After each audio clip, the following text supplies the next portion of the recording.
जो प्रदोष व्रत सोमवार के दिन पड़ता है वह सोम प्रदोष व्रत कहलाता है। सोमवार को भगवान शिव का दिन माना जाता है, अतः इस दिन प्रदोष व्रत होने से उसकी महत्ता और भी अधिक बढ़ जाती है।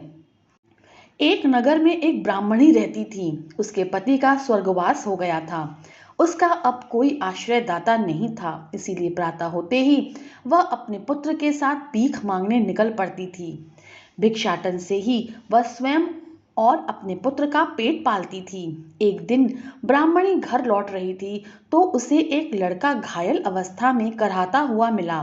ब्राह्मणी दयावश उसे अपने घर ले आई। वह लड़का विदर्भ का राजकुमार था। शत्रु सैनिकों ने उसके राज्य पर आक्रमण कर उसके पिता को बंदी बना लिया था और राज्य पर नियंत्रण कर लिया था, इसीलिए वह मारा मारा फिर रहा था। राजकुमार ब्राह्मण पुत्र के साथ ब्राह्मणी के घर रहने लगा।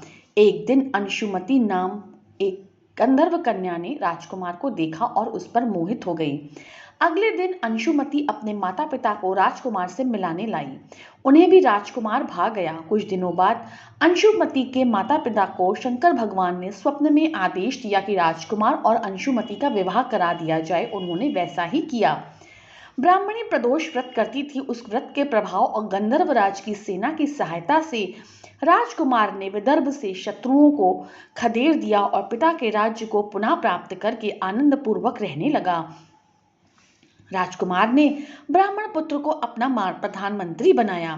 ब्राह्मणी के प्रदोष व्रत के महात्म्य से जैसे राजकुमार और ब्राह्मण पुत्र के दिन फिरे, वैसे ही शंकर भगवान अपने सभी भक्तों के भी दिन फेर देते हैं।